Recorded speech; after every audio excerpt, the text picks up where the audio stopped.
নিজেকে জ্ঞানী বলে প্রচার করা বা প্রসার করা এটা আল্লাহ তাআলা পছন্দ করেন না। এজন্য মুসা আলাইহিস সালামকে দেখাতে চাইলেন যে মুসা, তুমি যে নিজেকে জ্ঞানী বলছো, তোমার চাইতেও বড় জ্ঞানী এই পৃথিবীতে আমি রেখে দিয়েছি, তার নাম হচ্ছে খিজির। আসসালামু আলাইকুম ওয়া রাহমাতুল্লাহি ওয়া বারাকাতুহু। নাহমাদুহু ওয়া নুসাল্লি আলা রাসূলিহিল কারীম। আম্মা বা'দু ফাআউযু বিল্লাহি মিনাশ শাইতানির রাজীম। বিসমিল্লাহির রহমানির রহিম। প্রিয় দিনী ভাই এবং বোনেরা, প্রফেট সিরিজের 14তম পর্বে আপনাদের সবাইকে স্বাগত। এই পর্বে আমরা সাইয়েদনা মূসা আলাইহিস সালামের জীবনী নিয়ে আলোচনা করব ইনশাআল্লাহ। সাইয়েদনা মূসা আলাইহিস সালাম কালামুল্লাহ মাজিদে সর্বাধিক আলোচিত নবী। কুরআন আল কারীমে যে নবীর ব্যাপারে আল্লাহ তাআলা সবচেয়ে বেশি আয়াত নাযিল করেছেন তিনি হচ্ছেন সাইয়েদনা মূসা আলাইহিস সালাম। তিনি ছিলেন বনী ইসরাইলদের প্রতি প্রেরিত অন্যতম রাসূল।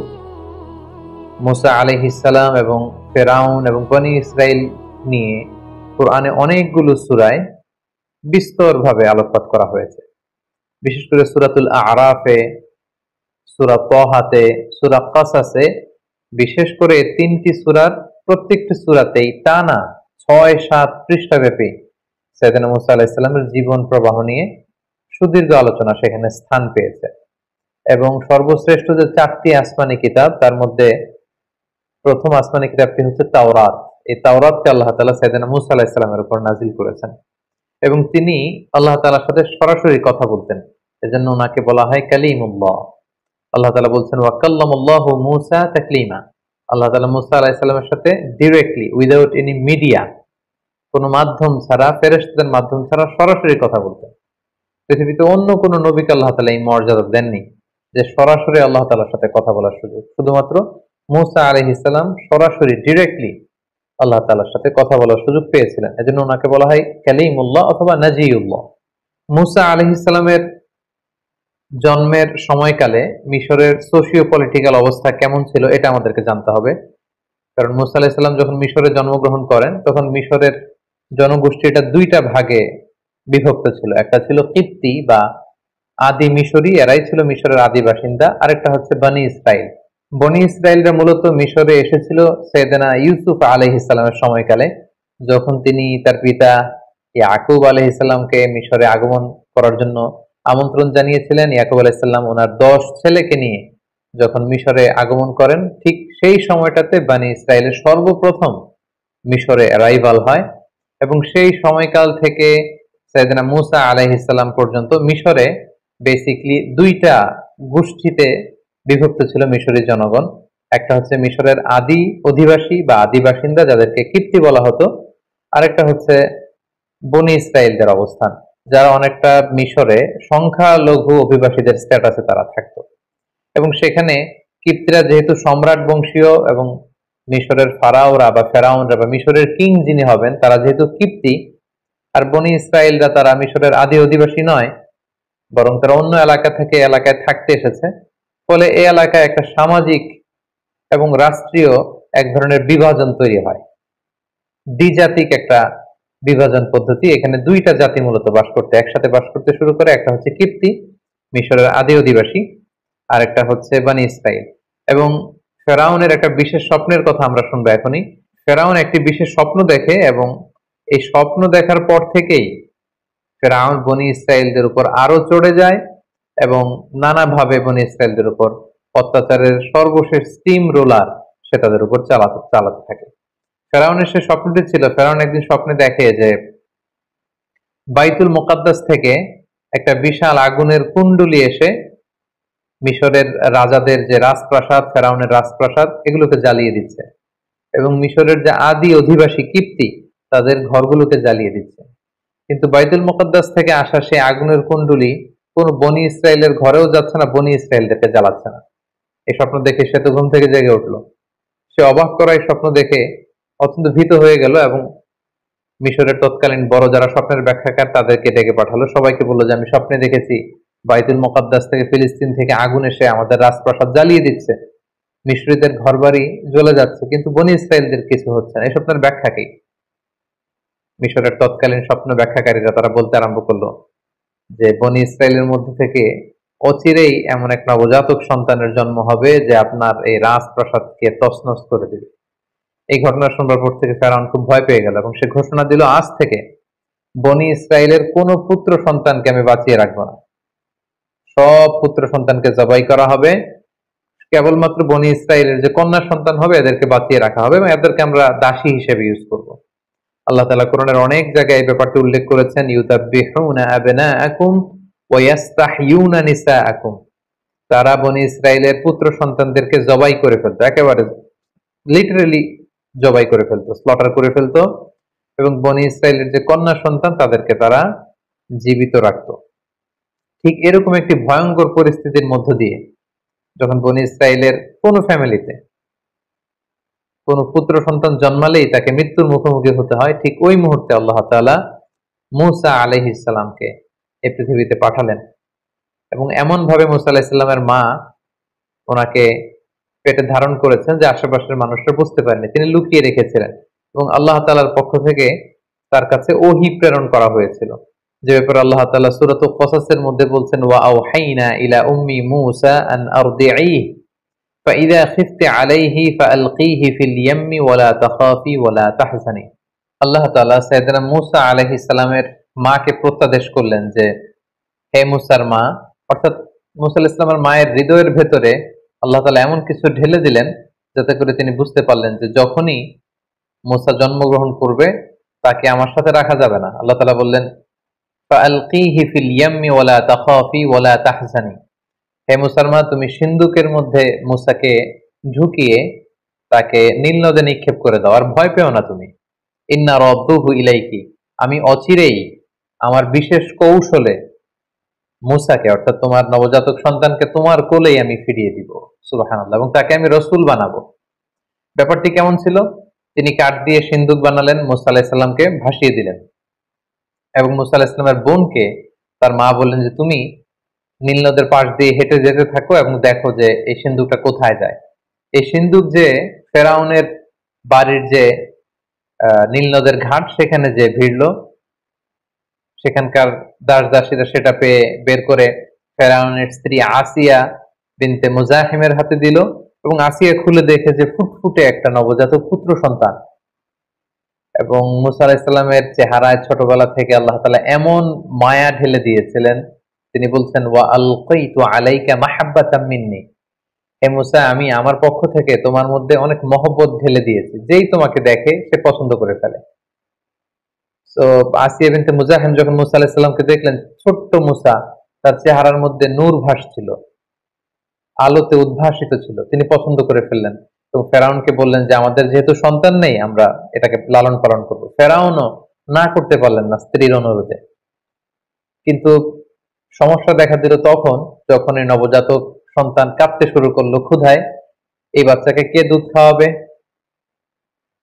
আসিয়ার তো তখন দুধ খাওয়ানোর সুযোগ নেই, তখন ধাত্রী নিয়ে আসা হলো যে দুধ খাওয়াবে, কিন্তু মূসা আলাইহিস সালাম কোনো ধাত্রীর স্তন টাচ করছিলেন না। যত মহিলাকে আনানো হয় রাজপ্রাসাদে দুধ খাওয়ানোর জন্য, তিনি কারো কাছ থেকে দুধ খাচ্ছেন না। দূর থেকে কিন্তু মূসা আলাইহিস সালামের বোন দূর থেকে পুরো ঘটনাটি পর্যবেক্ষণ করছিল। এই পরিস্থিতি দেখে সে রাজপ্রাসাদে যেয়ে বলল যে আমার সন্ধানে এমন একজন ধাত্রী আছে, এই শিশু নিশ্চয়ই সে ধাত্রীর স্তন থেকে দুধ পান করবে। এবং এই কথা বলে মূসা আলাইহিস সালামের বোন তার মাকে ডেকে নিয়ে আসলো এবং ঠিকই মূসা আলাইহিস সালামের মা যখন মূসা আলাইহিস সালামকে কোলে নিলেন, সাথে সাথে শিশু মূসা তিনি হাসতে আরম্ভ করলেন এবং মায়ের স্তন থেকে দুধ খেতে আরম্ভ করলেন। কিন্তু ফেরাউন, আসিয়া সহকারে রাজপ্রাসাদের কেউই টের পেল না যে এটি হচ্ছে এই নবজাতক সন্তানের প্রকৃত মাতা। আল্লাহ তাআলা বললেন, ওয়া হাররামনা আলাইহিল মারাদিআ মিন ক্বাবলু ফাকালাত হাল আদুল্লুকুম আলা আহলি বাইতিন ইয়াকফুলুনাহু লাকুম ওয়া হুম লাহু নাসিহুন। পুরো বিষয়টি আল্লাহ তুলে ধরলেন এবং আল্লাহ তাআলা বললেন, ফারাদাদনাহু ইলা উম্মিহি কাই তাফাররা আইনুহা ওয়া লা তাহজান, আমি কৌশল করে মূসাকে তার মায়ের কোলে ফিরিয়ে দিলাম যাতে তার মায়ের মনে আর দুশ্চিন্তা না হয়, তার মায়ের হৃদয়টা যেন ঠান্ডা হয়, চক্ষু যেন শীতল হয়, এই ব্যবস্থা আমি আল্লাহ তাআলা করে দিলাম। এটা বেসিকলি ছিল মূসা আলাইহিস সালামের প্রতি আল্লাহ তাআলার বিশেষ একটি নিয়ামত। এভাবে আল্লাহ তাআলার বিশেষ কৌশলে, আল্লাহ তাআলার বিশেষ প্ল্যানের অংশ হিসেবে ফেরাউনের শত্রু, ফেরাউনের নিজ রাজপ্রাসাদে রাজকীয় সম্মানে বড় হতে লাগলো। সেদিন মূসা আলাইহিস সালাম শৈশব পেরিয়ে কৈশোরে পদার্পণ করলেন কৈশোর শেষে তিনি যৌবনে পদার্পণ করলেন এবং জীবনের প্রায় 30টি বছর তিনি ফেরাউনের রাজপ্রাসাদে থেকে তিনি বড় হলেন। মুসা আলাইহিস সালামের শৈশবকালের পর থেকে সুইচ করে আল্লাহ তাআলা ওনার যৌবনকালের একটি ঘটনা তিনি উল্লেখ করেছিলেন। তিনি রাস্তা দিয়ে একবার হাঁটছিলেন, হঠাৎ দেখলেন যে দুইজন লোক ঝগড়া করছে। ফাওয়াজাদা ফিহা রাজুলাইনি ইয়াকতাতিলান, একজন মিশরীয়, একজন বনী ইসরাইল।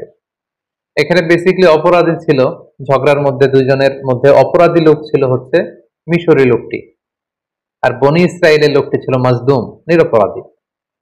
মুসা আলাইহিস সালাম দেখলেন তাই তো, এই লোকটা তো অপরাধ করছে। উনি যে থামতে বললেন, তারা থামছে না। সাইয়েদনা মুসা আলাইহিস সালাম আঘাত করলেন, একটা থাপ্পড় মারলেন মিশরীর গালে।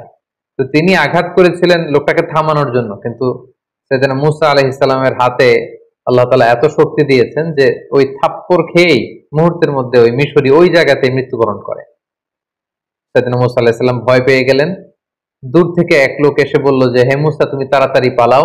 ওয়াজাআ রাজুলুম মিন আকসাল মাদিনাতি ইয়াসআ ক্বালা ইয়া মুসা ইন্নাল মালাআ ইয়াতামিরুনা বিক লিয়াকতুলুকা ফাখরুজ ইন্নী লাকা মিনান নাসিহিন।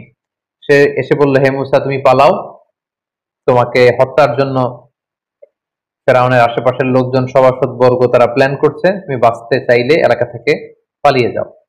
সাইয়েদনা মুসা আলাইহিস সালাম এখান থেকে চলে গেলেন এবং মিশর ছেড়ে তিনি যেতে যেতে মাদিয়ান সীমান্তে চলে আসলেন। মাদিয়ানের কথা আমরা শুআয়ব আলাইহিস সালামের ঘটনার সময় পড়েছি, যে এটা আরাবিয়ান পেনিনসুলার একেবারে উত্তর পশ্চিম এলাকাতে অবস্থিত, অর্থাৎ দ্য গালফ অফ আকাবা, আকাবা উপসাগর এবং লোহিত সাগরের তীর ঘেঁষে একটি শহর। তিনি মিশর ছেড়ে প্রাণে বাঁচবার জন্য দৌড়াতে দৌড়াতে মিশর ছেড়ে মাদিয়ান এলাকাতে তিনি ঢুকে গেলেন এবং ঢুকে দেখলেন সেখানে দুজন যুবতী মেয়ে বসে আছে। তিনি তাদের কাছে যেয়ে বললেন, ক্বালা মা খাতবুকুমা, তোমরা বসে আছো কেন এখানে? তারা বলল, আমরা একজন বৃদ্ধ মানুষের দুজন কন্যা, আমরা ছাগলকে পানি পান করাতে এসেছি, কিন্তু এলাকার লোকেরা তারা ভিড় করছে, পানি পান করাচ্ছে, ফলে আমরা তাদেরকে ভিড় ঠেলে যে আমাদের ছাগলগুলোকে যে পানি পান করবো আমাদের সামর্থ্য নেই। সাইয়েদনা মুসা আলাইহিস সালাম নিজে দায়িত্ব নিয়ে এই দুজন যুবতী মেয়ের সাথে যে ছাগলগুলো ছিল এগুলোকে পানি পান করিয়ে দিল এবং তিনি আল্লাহ তাআলার কাছে দোয়া করতে লাগলেন যে, হে আল্লাহ, কোন এলাকাতে আমি আসলাম, এখানে কোথায় যাব? আমার ঘর নেই, আমার বাড়ি নেই, আমাকে আশ্রয় দেওয়ার কেউ নেই। তিনি যখন আল্লাহ তাআলার কাছে কায়মনে বাক্যে দোয়া করছিলেন, এই দুইজন যুবতী যে বাড়িতে তাদের পিতার কাছে সবকিছু খুলে বললেন। কোন কোন মুফাসসিরিন একরাম বলেছেন যে উনিই হচ্ছেন শুআয়ব আলাইহিস সালাম, কেউ কেউ বলেছেন না, তিনি শুআয়ব আলাইহিস সালাম নন, তিনি ছিলেন আল্লাহ তাআলার একজন প্রিয় ভাজন বান্দা। এবং তারা যখন এই কথা বলল, ওই বৃদ্ধ লোকটি বললেন, তাহলে সেই যুবককে ডেকে আনো, তাকে তো ধন্যবাদ দেওয়া দরকার। তাদের একজন মেয়ে সাইয়েদনা মুসা আলাইহিস সালামের কাছে যেয়ে বললেন, আমাদের পিতা আপনাকে ডেকে পাঠিয়েছে, চলুন। সাইয়েদনা মুসা আলাইহিস সালাম গেলেন এবং যাওয়ার পরে সেই ব্যক্তিটি সাইয়েদনা মুসা আলাইহিস সালামকে ধন্যবাদ দিলেন এবং বললেন, তোমার ঘটনাটি আমাকে খুলে বলো, তাহলে আমি তোমাকে কিছু উপদেশ দিতে পারি। সাইয়েদনা মুসা আলাইহিস সালাম পুরো ব্যাপারটি খুলে বললেন যে এমন এমন ঘটনা, আমি জালেমদের কবল থেকে পালিয়ে এসেছি। তিনি বললেন যে, নাজাউতা মিনাল কওমিজ যালিমিন, তুমি তো বেঁচে এসেছো। তো মুসা আলাইহিস সালাম খুব শক্তিশালী ছিলেন এবং এই বৃদ্ধ লোকের কন্যাদের সাথে যখন কথা বলছিলেন, তিনি তাদের চেহারার দিকে না তাকিয়ে নিচের দিকে তাকিয়েছিলেন। এগুলো যখন মেয়েগুলো তাদের বাবাকে বলছিল, হঠাৎ করে একটা মেয়ে বলল যে, ইয়া আবা তিস্তাজিরহু, বাবা, আমাদের তো একজন কাজের লোকের দরকার, আমরা মেয়ে হয়ে কিভাবে ছাগলগুলো নিয়ে পানি পান করাবো? আপনি একটা কাজ করেন, এই যুবককে আমাদের ঘরের বিভিন্ন কাজ করবার জন্য, ছাগলগুলোকে দেখভাল করার জন্য তাকে রেখে দেন, টাকার বিনিময়ে, অর্থের বিনিময়ে রেখে দেন। ইন্না খায়রা মান ইস্তাজারতাল কবিয়ুল আমিন, হে বাবা, এমন লোককে আমাদের ঘরের অ্যাসিস্ট্যান্ট হিসেবে রাখা দরকার যে শক্তিশালী এবং নিরাপদ, বিশ্বস্ত। এবং এই ভিনদেশী যুবকের মধ্যে আমরা দুই বোন, এই দুটো গুণই পেয়েছি। একে তো সে শক্তিশালী, সে সবাইকে ঠেলে আমাদের ছাগলগুলোকে পানি পান করিয়ে দিতে পেরেছে, এবং সে বিশ্বস্ত, সে আমাদের অনেক সম্মান করেছে, রেসপেক্ট করেছে, এবং সে আমাদের দিকে চোখ তুলে তাকায়। তখন বৃদ্ধ লোকটি সাইয়েদনা মুসা আলাইহিস সালামকে প্রপোজাল দিলেন। কালামুল্লাহ মাজিদের সূরাতুল কসাসে আল্লাহ তাআলা বিস্তারিত এগুলো বর্ণনা করেছেন, আমি শুধু ঘটনা প্রবাহটি এখানে স্টেপ বাই স্টেপ শেয়ার করছি।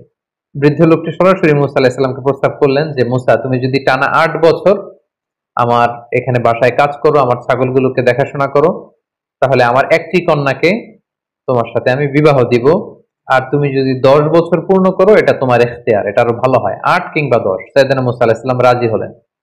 এই লম্বা 8টি বছর বা 10টি বছর সাইয়েদনা মুসা আলাইহিস সালাম নিজ এলাকা ছেড়ে, নিজ জন্মভূমি মিশর ছেড়ে তিনি মাদিয়ানে কাটালেন। আসলে শুধুমাত্র মুসা আলাইহিস সালামের জীবনেই যে এই সংগ্রাম এসেছিল এমনটি নয়, বরং আল্লাহ তাআলা প্রেরিত প্রতিটি নবীর জীবনই ছিল কিন্তু এরকম সংগ্রামে পরিপূর্ণ। তাদের প্রত্যেকেই তারা মরুভূমিতে মেষ চড়িয়েছেন, অনেককে তাদের এলাকা ত্যাগ করতে হয়েছিল, হিজরত করতে হয়েছে, বাতিলের বিরুদ্ধে তাগুতের বিরুদ্ধে লড়াই করতে হয়েছে, এবং নানা সময় তারা স্বজাতির লোকজন বা নিজের উম্মতের বিরোধিতার সম্মুখীন হয়েছেন। সাইয়েদনা মুসা আলাইহিস সালাম প্রায় 10টি বছর মাদিয়ানে সময় কাটালেন। সেই বৃদ্ধ লোকের একটি কন্যার সাথে বিবাহ বন্ধনে আবদ্ধ হলেন। কোন কোন বর্ণনা মতে তার 2জন সন্তান হয়েছিল, এবং তৃতীয় সন্তান যখন তার স্ত্রীর পেটে, তখন তিনি সেই বৃদ্ধের কাছ থেকে, অর্থাৎ ওনার শ্বশুরের কাছ থেকে, যেটা কোন কোন বর্ণনা মতে শুআয়ব আলাইহিস সালাম ছিলেন, ওনার কাছ থেকে বিদায় নিয়ে এবার তিনি নিজ জন্মভূমি মিশরে ফিরে যাবেন। যেহেতু মাদিয়ান তো ওনার নিজের এলাকা নয়, তিনি যখন মিশরে ফিরে যাবেন কিছু ছাগল নিয়ে, তার স্ত্রীকে নিয়ে, সন্তানদেরকে নিয়ে, কিছু দাস দাসী নিয়ে, তিনি যখন মাদিয়ান থেকে মিশরে ফিরে যাচ্ছেন, তুর পাহাড়ের কাছাকাছি কোন একটি এলাকাতে যখন তিনি আসলেন, প্রচন্ড শীত ছিল, ওনার স্ত্রী গর্ভবতী, প্রেগনেন্ট, এবং প্রেগনেন্সির পেইন উঠেছে ওনার স্ত্রীর, প্রচন্ড ঠান্ডা এবং অন্ধকার, এবং তিনি ফিল করছেন যে সাধারণ যে রাস্তা, কাফেলা যে রাস্তায় চলে, তিনি ভুল করে রাতের বেলা ওই রাস্তা হারিয়ে হয়তো অন্য কোনো রাস্তায় চলে এসেছেন। হঠাৎ তিনি খেয়াল করলেন দূরে আগুন দেখা যায়।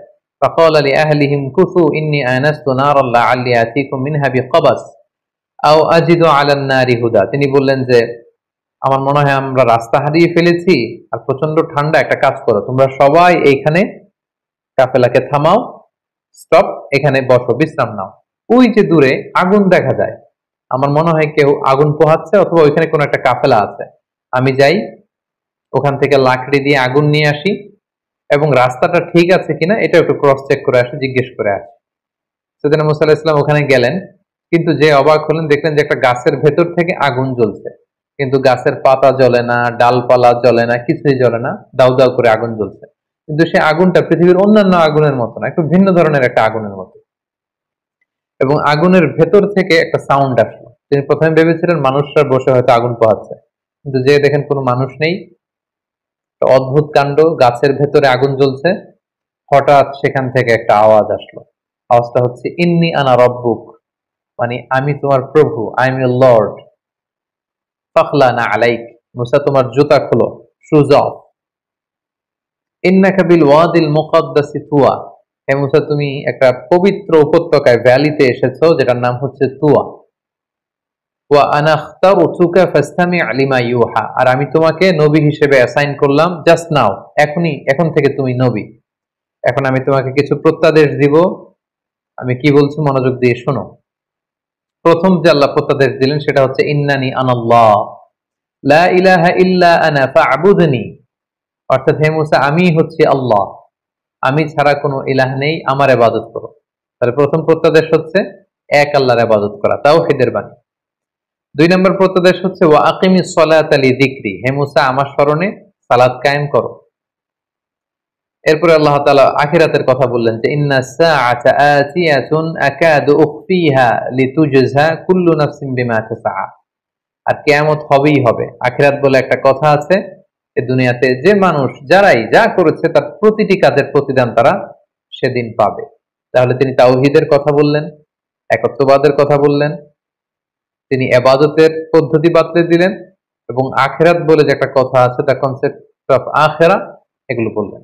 এগুলো বলে তিনি বললেন যে যাও মুসা, তুমি যে দাওয়াত দাও। মুসা আলাইহিস সালাম ভয় পেয়ে গেলেন, তিনি ভাবলেন যে আমি কি এখন এগুলো নিয়ে দাওয়াত দিতে পারবো?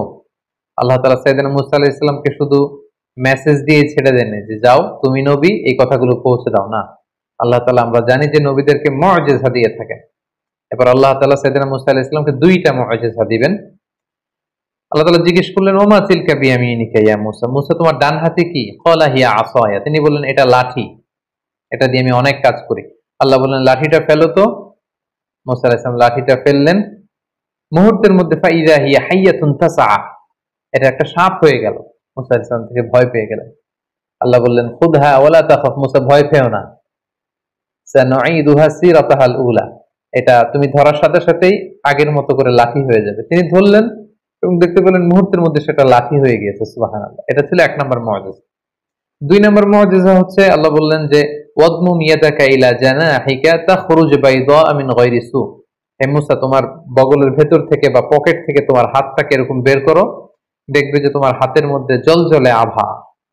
সাইয়েদনা মূসা আলাইহিস সালাম আল্লাহ তাআলার আদেশের সাথে সাথে হাতটা এরকম বের করলেন। বের করার সাথে সাথে তিনি দেখতে পেলেন যে হাতের ভেতর থেকে জ্বলজ্বলে আলোকচ্ছটা বেরোচ্ছে। আল্লাহ বলেন যাও, এই দুইটা জিনিস দিলাম, লাঠি ফেললে সাপ হয়ে যাবে, হাত দেখালে এখান থেকে ফোকাস যাবে, নূর, আলো যাবে। এই দুটা দিয়ে তুমি তোমার নবুয়তের প্রমাণ দিবে। ইযহাব, যাও মূসা, ইলা ফিরআউনা ইন্নাহু তাগা, ফিরআউনের কাছে যাও, ফিরআউন তো অবাধ্য হয়েছে, তাকে যে দিনের দাওয়াত দাও। আল্লাহ তাআলা যখন আদেশ করলেন যে মূসা তুমি ফিরআউনের কাছে যাও, এই দাওয়াতগুলো পৌঁছে দাও, তিনি বললেন যে আল্লাহ আমার মুখের জড়তার কারণে আমি সুস্পষ্ট ভাষায় কথাগুলো পৌঁছাতে পারি না, আমার ভাই হারুনকে আপনি নবী বানিয়ে দেন। আল্লাহ তাআলা কবুল করলেন, হারুন আলাইহিস সালামকেও তিনি নবুয়ত দান করলেন। এবার দুই ভাইকে একসাথে অর্ডার করলেন যে ইযহাবা ইলা ফিরআউনা ইন্নাহু তাগা। এতক্ষণ বলেছিলেন মূসা যাও, এখন বললেন যে দুইজন যাও, মূসাও যাও হারুনও যাও, অবাধ্য ফিরআউনকে দাওয়াত দাও। তবে মনে রেখো ফাকুলা লাহু কাওলান লাইয়িনান লাআল্লাহু ইয়াতাযাক্কারু আও ইয়াখশা, তোমরা দুজনে যে কোমল ভাষায়, সফট ল্যাঙ্গুয়েজে ফিরআউনকে দাওয়াত দাও, কারণ দাওয়াতের ভাষা হতে হয় সফট, কোমলতা বজায় রেখে তোমরা যে দাওয়াত দাও।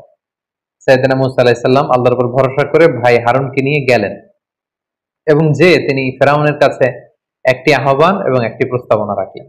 আহ্বানটি ছিল যে এ ফিরআউন, আমাকে এবং আমার ভাইকে আল্লাহ তাআলা নবী বানিয়ে পাঠিয়েছেন, আমরা আল্লাহর পক্ষ থেকে রসুল হয়ে এসেছি, আমাদেরকে রসুল মানো আর আল্লাহ তাআলাকে এক রব বা ইলাহ হিসেবে মেনে নাও। এটা ছিল আহ্বান। আর প্রস্তাবনা ছিল তুমি যেহেতু বনি ইসরায়েলের উপর অত্যাচার করছো, তুমি বনি ইসরায়েলদেরকে মুক্ত করে আমাদের সাথে দিয়ে দাও। এটা কেমন যেন একটা পুরো বনি ইসরায়েলের জাতিগোষ্ঠীর জন্য একটা ইমানি আন্দোলন বা স্বাধীনতা আন্দোলন, বনি ইসরায়েলদেরকে মুক্ত করার আন্দোলন। একটি আহ্বান, একটি প্রস্তাবনা। আহ্বান হচ্ছে আল্লাহকে মানো, আমাদেরকে রসুল হিসেবে স্বীকৃতি দাও, আর যদি এটা করতে না চাও অ্যাটলিস্ট বনি ইসরায়েলদেরকে আমাদের সাথে যেতে দাও। ফিরআউনের সাথে বিশাল লম্বা কনভারসেশন হয়েছে সূরাতুশ শুআরাতে, যেহেতু শুরুতে আমরা বলেছি যে মূসা আলাইহিস সালামের ব্যাপারে এত এত আয়াত কালামুল্লাহ মাজিদে আল্লাহ তাআলা এনেছেন যেগুলোর বিস্তারিত আলোচনা একটি পর্বে করাটা খুবই দুষ্কর, সেহেতু আমরা শুধু স্টেপ বাই স্টেপ ঘটনা প্রবাহের সামান্য ইঙ্গিত করব এবং অধিকাংশ আয়াতগুলোকে স্কিপ করে সংক্ষেপে শুধু ঘটনা প্রবাহটি উল্লেখ করব। সাইয়েদনা মূসা আলাইহিস সালামের সাথে ফিরআউনের লম্বা কনভারসেশন হয়। সেখানে মূসা আলাইহিস সালাম বললেন যে আরসিল মা'আনা বানি ইসরাইল, বানি ইসরাইলকে আমাদের সাথে যেতে দাও। ফিরআউন সেটাকে প্রত্যাখ্যান করলো। সে বলল তুমি কোন রবের কথা নিয়ে এসেছো? ওমা রব্বুল আলামিন, এই রব আবার কে? তুমি যে নবী হয়েছো তার প্রমাণ কি? সাইয়েদনা মূসা আলাইহিস সালাম বললেন যে আমি প্রমাণ নিয়ে এসেছি, এই যে দেখো। লাঠি ফেললেন, সাপ হয়ে গেল। হাত উঁচু করলেন, হাতের ভেতর থেকে আলোকচ্ছটা বিচ্ছুরিত হতে লাগলো। এসব কিছু দেখেও ফিরআউন এবং তার সভাসদবর্গ সাইয়েদনা মূসা আলাইহিস সালাম এবং হারুন আলাইহিস সালামকে নবী হিসেবে মানতে নারাজ হলো।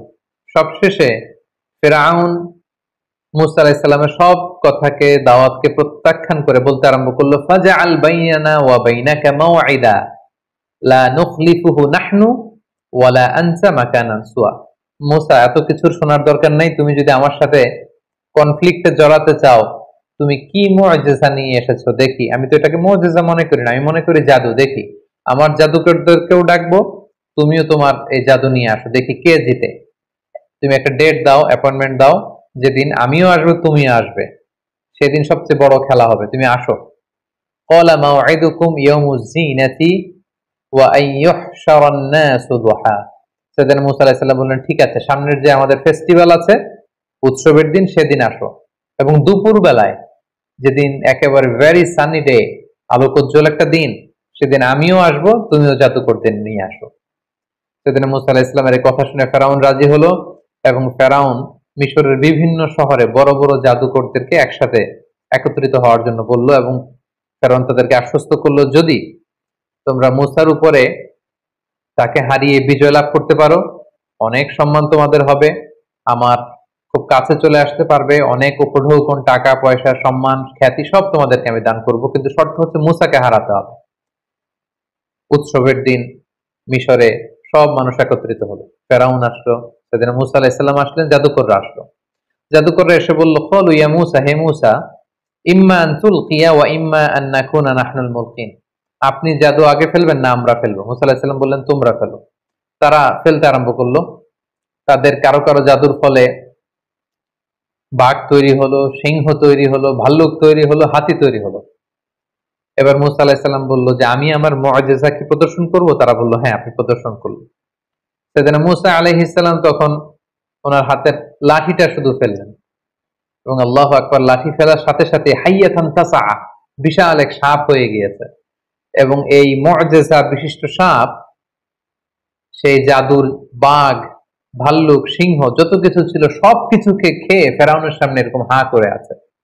এবং এই দৃশ্য দেখে জাদুকররা তো অবাক, কারণ কোনটা জাদু এটা জাদুকররা খুব ভালো করেই জানে। তারা বুঝতে পেরেছে যে এটা আসলে জাদু নয়, এটা মুআজিজা ছাড়া অন্য কিছু নয়, এবং এই ব্যক্তি আল্লাহ তাআলার পক্ষ থেকে প্রেরিত রাসূল ছাড়া অন্য কেউ নন।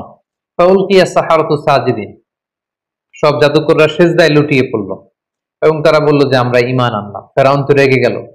ফেরাউন বলল যে, আমার অনুমতি দেওয়ার আগেই তোমরা সারেন্ডার করে ফেললে, তোমাদের প্রত্যেককে আমি হত্যা করব। তোমাদের ডান হাত বাম পা, বা হাত ডান পা, এভাবে করে কাটবো। ফেরাউনের এই শাস্তির কথা শুনেও জাদুকররা মোটেও বিচলিত না হয়ে তারা বলল যে, ক্বালু লা দাইর, কোনো সমস্যা নেই, আপনি যত শাস্তি আমাদেরকে দেন না কেন, ইন্না ইলা রাব্বিনা মুনকালিবুন, আমরা তো আমাদের রবের দিকেই ফিরে যাব, সো আমরা এটাকে ভয় করি না। হাজারো হাজারো মানুষের সামনে এই জাদুকরগুলো সেজদায় লুটিয়ে পড়ল, এবং মুসা আলাইহিস সালাম যে আল্লাহ তাআলার প্রেরিত রাসূল এটার ঘোষণা দিল, এবং এক আল্লাহকে ইলাহ হিসেবে তারা মেনে নিল। মুসা এবং হারুন আলাইহিস সালামের বিজয়ের সংবাদ যখন শোনানো হলো, তখন ফেরাউনের স্ত্রী আসিয়া সেখানে ঈমান আনয়ন করলেন, এবং ফেরাউন এই দৃশ্য দেখে সহ্য করতে না পেরে খুব নির্মম ভাবে তার স্ত্রী আসিয়াকে সেখানে হত্যা করেছে, এবং মৃত্যুর পূর্ব মুহূর্তে খুব করুণ ভাষায়, খুব কাতর কণ্ঠে তার প্রভুর কাছে যে দোয়া করেছিলেন, সে দোয়াটা আল্লাহ তাআলা সূরাতুত তাহরিমে উল্লেখ করেছেন। তিনি বলেছিলেন যে, রব্বি বিনি লি ইনদাকা বাইতান ফিল জান্নাহ, হে আল্লাহ, জান্নাতে আপনার কাছে করে আমাকে একটা ঘর বানিয়ে দিয়ে, ওয়া নাজ্জিনি মিন ফিরআউন, আপনি ফেরাউনের এই কাজ থেকে আমাকে বাঁচান, জুলুম থেকে বাঁচান, ওয়া নাজ্জিনি মিনাল কওমিজ যালিমিন, এই জালেমদের থেকে বাঁচান। আল্লাহ তাআলা সাইয়েদনা জিবরাইল আলাইহিস সালামকে বললেন, যাও আসিয়ার সামনে জান্নাতের দৃশ্যটাকে তুলে ধরো। এবং আসিয়া যখন মৃত্যুবরণ করছিলেন, তিনি জান্নাতের দৃশ্যটা, জান্নাতের নাজ নেয়ামত, সৌন্দর্য দেখে দেখে এই পৃথিবী থেকে বিদায় নিয়েছিলেন। আল্লাহু আকবার। খুব সংক্ষেপে আমরা এই ব্যাপারটি এখানে শেষ করলাম। ফেরাউন তখন পুরো মিশরের জনগণকে ভয় দেখানোর জন্য থ্রেট দিল, ফাহাশারা ফানাদা, সবাইকে জড়ো করে সে থ্রেট দিয়ে বলল যে, আনা রব্বুকুমুল আলা, যে আমি তোমাদের বড় প্রভু। এবং সে বলল, মা আলিমতু লাকুম মিন ইলাহিন গায়রি, আমি ছাড়া এই পৃথিবীতে আরো কোনো রব থাকতে পারে, উপাস্য থাকতে পারে, সেটা তো আমি জানিই না। সাইয়েদনা মুসা আলাইহিস সালামের দাওয়াতকে যখন ফেরাউন প্রত্যাখ্যান করলো, আল্লাহ তাআলা ফেরাউন এবং তার গোষ্ঠীর মধ্যে নানা ধরনের শাস্তি চাপিয়ে দিলেন। সূরাতুল আরাফের বিভিন্ন আয়াতে আল্লাহ তাআলা এটা উল্লেখ করেছেন। কখনো আল্লাহ তাআলা ফেরাউন এবং তার জাতিগোষ্ঠীকে দুর্ভিক্ষ দিয়ে শায়েস্তা করেছেন, কখনো তাদের মিশরের ফসলগুলোকে নষ্ট করে আল্লাহ তাআলা শায়েস্তা করেছেন। তো আরসালনা আলাইহিমুত তুফান, কখনো তুফান পাঠিয়েছেন, ওয়াল জারাদ, পঙ্গপাল পাঠিয়েছেন, ওয়াল কুম্মাল, উকুন পাঠিয়েছেন, ওয়াদ দাফাদিআ, ব্যাঙ পাঠিয়েছেন, ওয়াদ দাম, রক্ত পাঠিয়েছেন। এগুলো দিয়ে আল্লাহ তাআলা ফেরাউনকে এবং ফেরাউনের জাতিগোষ্ঠী মিশরীয়দেরকে তিনি শাস্তি দিয়েছেন। এবং প্রত্যেকটা শাস্তি যখন মারাত্মক আকার ধারণ করত, ফেরাউনের লোকজন যে মুসা আলাইহিস সালামকে বলতো যে, মুসা তুমি আল্লাহর কাছে দোয়া করো, আল্লাহ যদি এই শাস্তি থেকে আমাদের বাঁচায়, আমরা হয় ঈমান আনবো, নতুবা বনী ইসরাইলকে তোমার সাথে চলে যেতে দিব, কিন্তু তার কোনোটাই তারা করেনি। মুসা আলাইহিস সালাম প্রত্যেকবার দোয়া করতেন, আল্লাহ তাআলা ওনার দোয়ার বরকতে শাস্তি তুলে নিতেন, কিন্তু আবার তারা আগের মতোই অবাধ্যতা, পাপাচার, অনাচার, সেই রাস্তায় তারা আবার ফিরে যেত। এভাবে একের পর এক আল্লাহ তাআলা তাদের উপর শাস্তি পাঠাতে লাগলেন, এবং শাস্তি যখন মারাত্মক আকার ধারণ করে তারা মুসা আলাইহিস সালামের দ্বারস্থ হয়। আল্লাহ যখন কোম্মাল দিয়ে শাস্তি দিলেন, মানে উকুন দিয়ে, তাদের হাতে, পায়ে, গায়ে, চুলে, দাড়িতে, সব জায়গায় শুধু উকুন আর উকুন। আল্লাহ যখন তাদেরকে ব্যাঙ দিয়ে শাস্তি দিলেন, তাদের ঘরে, রাস্তায়, যে কোনো জায়গায় তারা শুধু ব্যাঙের লাফালাফি দেখতে লাগলো। দাম, রক্ত দিয়ে যখন আল্লাহ তাআলা শাস্তি দিলেন, তারা যখন কোনো কিছু রান্না করতো সেটা রক্ত হয়ে যেত। তারা যখন পানি আনতো, এই পানিটা রক্তে রূপান্তরিত হতো। তাদের জীবনটা দুর্বিষহ হয়ে উঠলো।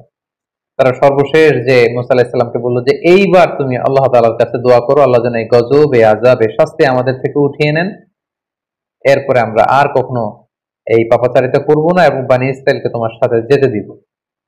সেদিন মুসা আলাইহিস সালাম দোয়া করলেন যে আল্লাহ, এই গজব আপনি উঠিয়ে নেন। এই গজব উঠিয়ে নেওয়ার পরে তাদের অবাধ্যতা আরো বেড়ে গেল। আল্লাহর নবী মুসা আলাইহিস সালাম ফেরাউনকে বারবার দাওয়াত দেওয়ার পরেও ফেরাউন যখন সত্যের পথকে গ্রহণ করলো না এবং বনী ইসরাইলকে মুসা আলাইহিস সালামের সাথে যেতে দিল না, তখন আল্লাহ তাআলা সরাসরি প্রত্যাদেশ করলেন যে ফাআসরি বিইবাদি লাইলান ইন্নাকুম মুত্তাবাউন, হে মুসা, আর কাল বিলম্ব করবার দরকার নেই, আজ রাতেই তুমি বনী ইসরাইলকে নিয়ে লোহিত সাগরের দিকে রওনা হয়ে যাও। তোমরা সেই পথ দিয়ে বাইতুল মুকাদ্দাসের দিকে যাবে। এবং যেতে যেতে ওনারা দেখলেন যে সামনে বিশাল সাগর। বনী ইসরাইলের সবাই তো আফসোস এবং আক্ষেপ শুরু করে দিল যে আমরা তো এখন বাঁচার উপায় নেই, কারণ পেছন থেকে তো ফেরাউন তারা চেস করছে, ধরবার জন্য চেষ্টা করছে। আল্লাহ তাআলা বললেন যে মুসা, তুমি চিন্তা করো না, তোমার লাঠি ফেলো। মুসা আলাইহিস সালাম লাঠি ফেললেন, সাগরের পানিকে তিনি দ্বিখণ্ডিত করে দুই দিকে পানি পাহাড়ের মতো উঁচু হয়ে গেল এবং মাঝখান দিয়ে রাস্তা হয়ে গেল। আল্লাহ তাআলা বললেন আনিদ্রিব বিআসাকাল বাহার, লাঠি দিয়ে একটা বাড়ি মারো। ফানফালাকা, দুই ভাগ হয়ে গেল। ফাকানা কুল্লু ফিরকিন কাত্তাউদিল আযীম, পানিটা দুই ভাগ হয়ে বিশাল পাহাড়ের মতো এরকম ঠায় দাঁড়িয়ে রইল, আর মাঝখানে রাস্তা। সুবহানাল্লাহি বিহামদিহি। বনী ইসরাইল এই দৃশ্য অবলোকন করলো মুসা আলাইহিস সালামের সাথে করে। পুরো লোহিত সাগর, রেড সি, ওনারা ক্রস করে ওই পারে চলে গেল। এবার যদি মুসা আলাইহিস সালাম লাঠি আবার তুলে নেয়, তাহলে এই রাস্তা পানিতে বিলীন হয়ে যাবে। আল্লাহ বললেন না, এই রাস্তা সরানো যাবে না, কারণ এখনই ফেরাউনের বাহিনী এই সুন্দর রাস্তা দেখে তারাও নেমে পড়বে সাগরে। ওয়াতরুকিল বাহরা রাহওয়া, সাগর যেরকম আছে এরকম থাকতে দাও মুসা। ইন্নাহুম জুনদুম মুগরাকুন, ওরা ডুববে। ফেরাউন যখন তার সৈন্য সামন্ত নিয়ে সাগরের মাঝখানের যে রাস্তা তৈরি হয়েছিল, এই রাস্তার মাঝখানে চলে আসলো, আল্লাহ তাআলা বললেন এবার লাঠি তোলো। মুসা আলাইহিস সালাম লাঠি উঠিয়ে নিলেন। মুহূর্তের মধ্যে লোহিত সাগরের বিশাল ঢেউ এসে ফেরাউনকে তার সদল বলে সলিল সমাধি করে দেয়া হলো। এবং এ ব্যাপারে খুব সুস্পষ্ট আল্লাহ তাআলা কালামুল্লাহ মাজিদের সূরা ইউনূসে উল্লেখ করলেন যে হাত্তা ইযা আদরাকাহুল গরাকু, যখন সাগরের পানি এসে ডুবিয়ে দিল, ফেরাউন পানি খেতে খেতে একেবারে গলা পর্যন্ত পানি, এখন মরে যাবে। ক্বালা আমানতু আন্নাহু লা ইলাহা ইল্লাল্লাযী আমানাত বিহি বানু ইসরাঈল ওয়া আনা মিনাল মুসলিমিন। ফেরাউন একেবারে শেষ পর্যায়ে এসে বলল যে পানি খেতে খেতে, সাগরে হাবুডুবু খেতে খেতে বাঁচার আর উপায় নাই। তখন ফেরাউন বলল যে বনী ইসরাঈল যে আল্লাহকে মানে, আমি ওই আল্লাহকে মানি, আমি ঈমান আনলাম। আল্লাহ তাআলা বলছেন আল আন, নাও, এখন তুমি ঈমান আনতে চাচ্ছ। ওয়াকাদ আসাইতা ক্বাবলু ওয়া কুনতা মিনাল মুফসিদিন, এর আগে তো অনেক অবাধ্য ছিলে, একের পর এক নানা শাস্তি দিয়ে তোমাদেরকে আমি রিমাইন্ডার দিয়েছি, কিন্তু বারবার আমার নবীর সাথে বিশ্বাসঘাতকতা করেছো, প্রতারণা করেছো, আর এখন ঈমান আনছো না, এখন বাঁচার সুযোগ নেই। The time is up, the game is over. ফালইয়াউমা নুনাজ্জিকা বিবাদানিকা লিতাকুনা লিমান খালফাকা আয়া। ফেরাউন, আজকে তোমাকে আমি, তোমার দেহটাকে আমি চিরকালের জন্য রেখে দিব, তোমার দেহটাকে। পরবর্তী জেনারেশন যারা আসবে, জেনারেশন টু জেনারেশন এই পৃথিবীতে যারা আসবে, সবার জন্য তোমার দেহটা হবে একটা নিদর্শন। এবং আজও মিশরের জাতীয় যে জাদুঘর, সেখানকার রয়্যাল মুমিস চেম্বারে ফেরাউনের লাশটি সংরক্ষিত রয়েছে। আমি নিজেও সে লাশটি দেখে এসেছি এবং অনেক দর্শনার্থীরা যারা মিশরের রাজধানী কায়রোর এই জাদুঘরে গিয়েছেন তারা ফেরাউনের সেই লাশ, এটা যে আজও সংরক্ষিত আছে, সেটা তারা দেখে এসেছেন। এবং ফেরাউনের সলিল সমাধি হলো ফেরাউনের অনুসারীরা সাগরে ডুবে মারা গেল, আর সাইয়েদনা মূসা আলাইহিস সালাম তাওহীদের ঝান্ডাবাহী মূসা আলাইহিস সালাম বনী ইসরায়েলকে নিয়ে তিনি পার হয়ে গেলেন এবং মুক্তি পেলেন। দুই দল, এক দল ডুবে গেল আর এক দল মুক্তি পেল। যেই দিন তারা মুক্তি পেল সেই দিনটা ছিল আশুরার দিন, এবং সেই আশুরার দিনে বনী ইসরায়েল তারা রোজা পালন করত। আল্লাহ রাসূল সাল্লাল্লাহু আলাইহি ওয়াসাল্লাম মক্কা থেকে মদিনায় যেয়ে দেখলেন ইহুদিরা রোজা পালন করে একদিন। আল্লাহ রাসূল বললেন, তারা যদি একদিন রোজা রাখে আমরা রাখবো 2 দিন। তারা যদি এই রোজা পালন করে, মুসা তো আমার ভাই, শুকরিয়া স্বরূপ আমরাও রোজা রাখবো। সেই হিসেবে আমরাও মুসলিমরা আশুরার দিন রোজা রাখি। আমরা আশুরার দিন রাখি এবং তার আগের দিন, অথবা আশুরার দিন এবং তার পরের দিন, আমরা 2টি রোজা রাখি ইহুদিদের বিরোধিতা হিসেবে। আল্লাহ নবী মুসা আলাইহিস সালাম তাদেরকে নিয়ে যখন বাইতুল মুকাদ্দাস অভিমুখে রওনা হলেন, আল্লাহ তাআলা বললেন, মুসা তুমি বনী ইসরায়েলকে নিয়ে জিহাদে অবতীর্ণ হও। এবং আমালেকার লোকজন বাইতুল মুকাদ্দাসে তখন থাকতো। আমালেকা হচ্ছে সাইয়্যিদিনা হুদ আলাইহিস সালামের যে অধিবাসী আদ জাতি, তাদের একটি শাখা গোত্র। তারা ছিল মুশরিক, দৈহিকভাবে ছিল অত্যন্ত ওয়েল বিল্ড, সুঠাম দেহের অধিকারী, ভয়াবহ আকৃতি বিশিষ্ট লোক ছিল, তারা মুশরিক ছিল। আল্লাহ তাআলা বললেন, যাও মুসা বনী ইসরায়েলকে নিয়ে তাদের সাথে জিহাদ করে তাওহীদকে প্রতিষ্ঠিত করো এবং বাইতুল মুকাদ্দাসকে উদ্ধার করো। মুসা আলাইহিস সালাম যখন বনী ইসরায়েলকে তাদের কাছে যখন এই কথাটি পেশ করলেন যে আল্লাহ তাআলা বলেছেন জিহাদে অবতীর্ণ হতে, বনী ইসরায়েলের লোকেরা বলল, ইন্না ফিহা কওমান জাব্বারিন, মুসা তুমি কি দেখো না সেখানে কত শক্তিশালী লোকজন। ইন্না লান নাদখুলাহা হাত্তা ইয়াখরুজু মিনহা, আমরা সেখানে যাব না যতক্ষণ না তারা বের হয়। তুমি আর তোমার রব যে সেখানে যুদ্ধ করো, আমরা যেতে পারবো না। তাদের এই অবাধ্যতার কারণে আল্লাহ তাআলা তাদেরকে শাস্তি দিলেন যে তোমরা যদি জিহাদকে অপছন্দ করো তাহলে এখন যে মরুভূমিতে তোমরা আছো এটাকে তিহ প্রান্তর বলে। এই জায়গাটি তো আমি ঘুরে এসেছি, এই তিহ প্রান্তরে 40 বছর তোমরা এখানে থাকবে। আল্লাহ তাআলা 40 বছরের বিশাল একটা শাস্তি তাদের ঘাড়ের উপর চাপিয়ে দিলেন। বনী ইসরায়েলের লোকজন তিহ প্রান্ত থেকে অ্যাবাউট টার্ন করে মিশরের দিকে প্রতিদিন যেতে চাইতো। তারা রওনা হয়ে মুসা আলাইহিস সালামের বিরোধিতা করে তারা বাইতুল মুকাদ্দাসের দিকে যাবে না, তারা বলতো যে আমরা মিশরে ফিরে যাব। তারা রওনা হতো মিশরে যাওয়ার জন্য, সারাদিন তারা পথ চলতো। রাত্রিবেলায় তারা যখন ঘুমাতো, ঘুম থেকে উঠে দেখতো যেখান থেকে তারা রওনা শুরু করেছে ঠিক সেখানেই পড়ে আছে। এভাবে 40 বছর তারা দিকভ্রান্ত হয়ে এদিক সেদিক ঘুরে বেরিয়েছে, কিন্তু তারা পথের কোনো দিশা ফিরে পায়নি। তিহ প্রান্তরের এই 40 বছরের এই লং পিরিয়ড অফ টাইমে অনেক ঘটনাবলী ঘটেছে। তার মধ্যে অন্যতম হচ্ছে যে তাওরাত নাজিল হয়েছে সাইয়েদনা মূসা আলাইহিস সালামের উপর, এবং সাইয়েদনা মূসা আলাইহিস সালাম তাওরাত গ্রহণের জন্য 30 দিনের সিয়াম পালন করেছেন, ইতিকাফ করেছেন। পরবর্তীতে আল্লাহ তাআলা আরো 10 দিন বাড়িয়ে দিয়েছেন। 40 দিন তিনি সিয়াম এবং ইতিকাফ পালন শেষে তিনি তাওরাতকে আল্লাহ তাআলার পক্ষ থেকে রিসিভ করলেন। আল্লাহ তাআলা বললেন, ওয়া ওয়া'আদনা মূসা 30 লাইলা ওয়া আতমামনাহা বি'আশরিন ফাতাম্মা মিকাতু রাব্বিহি 40 লাইলা। আমি মূসাকে প্রতিশ্রুতি দিয়েছিলাম যে 30 দিনের পরে তুমি এই তাওরাতকে রিসিভ করবে, পরবর্তীতে আরো 10 দিন যুক্ত করে 40 দিনের একটা মিকাত বা পিরিয়ড অফ টাইমকে আমি ফিক্স করলাম, এবং তারপরে আমি মূসাকে এই তাওরাত দান করলাম। আল্লাহ তাআলা বললেন, ইন্না আনজালনা তাওরাতা ফিহা হুদা ওয়া নূর, আমি তাওরাতকে নাজিল করেছি, এর মধ্যে আমি হেদায়েত দিয়েছি, এর মধ্যে আমি নূর দিয়েছি। এবং মূসা আলাইহিস সালাম পরবর্তীতে বনী ইসরায়েলের মধ্যে যত নবীরা এসেছে ওনারাও এই তাওরাত দিয়ে মানুষের মাঝে দাওয়াতি কাজ করেছেন। এবং আল্লাহ তাআলা নিজ হাতে কাঠের তক্তা বা ফলকে এই তাওরাতকে তিনি লিপিবদ্ধ করে দিয়েছিলেন। এবং সাইয়েদনা মূসা আলাইহিস সালাম যখন তাওরাতকে রিসিভ করবার জন্য তুর পাহাড়ে চলে যান, তিনি তার ভাই হারুন আলাইহিস সালামকে বনী ইসরায়েলের দায়িত্বশীল করে যান, এবং তিনি এসে দেখেন যে তারা গোবৎস পূজায় লিপ্ত হয়ে গিয়েছে।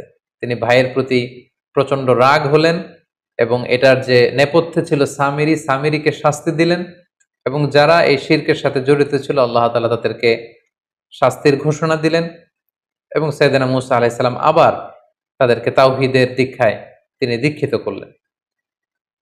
এই 40 বছরের লম্বা সময় আরো একটি ঘটনা ঘটেছে, সেটি হচ্ছে সাইয়েদনা মূসা আলাইহিস সালাম সরাসরি আল্লাহ তাআলার দিদার লাভের জন্য তিনি আবেদন করেছিলেন।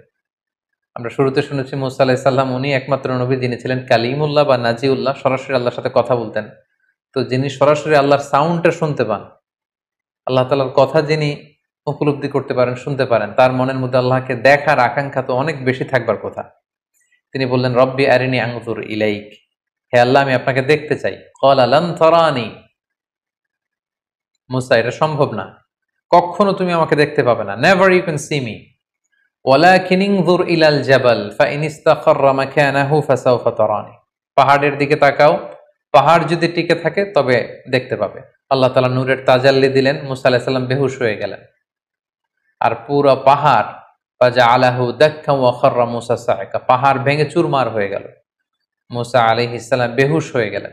হুশ ফেরার পরে তিনি আল্লাহ তাআলার কাছে ক্ষমা চাইলেন এবং বললেন, আল্লাহ আপনি যেটা বলেছেন ঠিকই বলেছেন, আসলে এই চর্মচক্ষু দিয়ে এই পৃথিবীতে অবস্থান করে আল্লাহ তাআলাকে দেখা বা আল্লাহ তাআলার দিদার লাভ করা এটি সম্ভব নয়, বরং যারা বিশ্বাসী তারা কিয়ামতের দিন আল্লাহ তাআলার দর্শন লাভে তারা ধন্য হবে। এভাবে 40 বছরের লম্বা সময় নানা ধরনের বায়না ধরেছিল এই বানি ইসরায়েলের লোকজন, অধ্যত্ব প্রকাশ করেছিল, নানা ধরনের হঠকারিতা তারা দেখিয়েছিল। এর মধ্যে একটি হঠকারিতার কথা কোরআনে এসেছে যে তারা দেখেছে কিছু কিছু লোক শিরক করে, মূর্তির পূজা করে। তারা দাবি করেছে যে ইজা আল্লানা ইলাহান কামা লাহুম আলেহা, অর্থাৎ হে মূসা এই সমস্ত লোকদের যেরকম মূর্তি আছে তুমিও মূর্তি এনে দাও, আল্লাহকে না দেখে আবাদত করতে আমাদের ভাল লাগে না, তারা যেমনি একটা জিনিসকে দেখে দেখে আবাদত করে আমাদেরকে এরকম এনে দাও। মূসা আলাইহিস সালাম রেগে গেলেন, তাদেরকে জাহেল আখ্যা দিলেন। এবং আমরা জানি যে আল্লাহ তাআলা মান্না সালোয়া নামে বিশেষ কিছু খাবার বানি ইসরায়েলকে দিয়েছিলেন, তারা এই খাবার খেতে পছন্দ করলো না। তারা বললো যে লান নাসবিরা আলা তুআমিন ওয়াহিদ, হে মূসা প্রতিদিন এক খাবার ভাল লাগে না, ফাদউ লানা রাব্বাকা ইউখরিজ লানা মিম্মা তুমবিতুল আরদ, তোমার রবকে বলো যে এমন খাবারের ব্যবস্থা করে দিতে যেটা জমিন থেকে উৎপন্ন হয়, মিন বাখলিহা ওয়া কিসাইহা ওয়া ফুমিহা ওয়া আদাসিহা ওয়া বসলিহা, অর্থাৎ জমিন থেকে রসুন, পেঁয়াজ, ডাল, শশা, শাক সবজি এগুলো রান্না হবে, রসুন দিয়ে ভাগার দিয়ে আমরা খাবার খাবো, এটা আমাদের ভাল লাগে, আল্লাহর দেয়া খাবার আমাদের ভাল লাগে না। এরপর তারা আবার বায়না ধরেছিল যে লান নুমিনা লাকা হাত্তা নারাল্লাহা জাহরা, হে মূসা আল্লাহকে না দেখে আমরা আর ইবাদত করতে পারবো না, আগে আল্লাহকে দেখাও তারপরে আমরা ইবাদত করব। এভাবে একের পর এক তারা নানা ধরনের বায়না ধরতে লাগলো, অধ্যত্ততা প্রদর্শন করতে লাগলো, আল্লাহর পাঠানো রাসূল মূসা আলাইহিস সালামের কথার বিরোধিতা করতে লাগলো।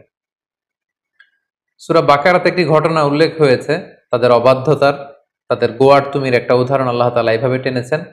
বনি ইসরায়েলের একজন লোক মৃত্যুবরণ করে, এই লোকের হত্যাকারীকে সবাই বলল যে মূসা আমরা কেউ জানি না এর হত্যাকারীকে, এই কিলারকে তুমি খুঁজে বের করো, তোমার আল্লাহকে জিজ্ঞেস করো যে কে এই হত্যাকারী। মূসা আলাইহিস সালাম যখন আল্লাহর কাছে দোয়া করলেন, আল্লাহ বললেন একটা গরু জবাই করে সেই গরুর গোশত দিয়ে যখন সেই মৃত ব্যক্তির গায়ে টাচ করা হবে, সে মৃত থেকে জীবিত হয়ে নিজেই বলে দিবে কে হত্যাকারী। তো আল্লাহ তাআলার আদেশ পালনের জন্য একটা যে কোনো গরু ধরে জবাই করে সেটার গোশত দিয়ে মৃত ব্যক্তির গায়ে লাগালেই কিন্তু সে জীবিত হয়ে হত্যাকারীর কথা বলে দিত। কিন্তু বনি ইসরাইল এই সহজ কাজটি না করে এখানে ক্ষান্ত না হয় তারা বলল যে এই গরুর রং কেমন, আমরা তো বুঝতেছি না কোন ধরনের গরু জবাই করব, ছোট গরু, মাঝারি গরু না বৃদ্ধ গরু, লাল গরু নাকি নীল গরু, কোন ধরনের গরু। একের পর এক নবী মূসা আলাইহিস সালামকে প্রশ্ন বানে জর্জরিত করতে করতে পরবর্তীতে আল্লাহ তাআলা এমন ক্রাইটেরিয়া ফিট করে দিলেন পুরো এলাকা জুড়ে আর সেই গরু খুঁজে পাওয়া যায় না। তো এইভাবে কালামুল্লাহ মাজিদের অনেক আয়াতে, বিশেষ করে সূরাতুল বাকারাতে আল্লাহ তাআলা বর্ণনা করেছেন যে কত ভাবে এই বানি ইসরাইল আল্লাহ নবী মূসা আলাইহিস সালামকে জ্বালাতন করেছেন, যন্ত্রণা দিয়েছেন, ওনার কথার অবাধ্য হয়েছেন, আল্লাহ তাআলা এগুলো উল্লেখ করেছেন। কিন্তু তারপরেও আল্লাহ নবীর দোয়ার বরকতে সেই তিহ প্রান্তরে মরুভূমির মাঝখানে আল্লাহ তাআলা ওয়াজাল্লালনা আলাইকুমুল গামাম, মেঘমালা দিয়ে তাদেরকে ছায়ার ব্যবস্থা করে দিয়েছিলেন।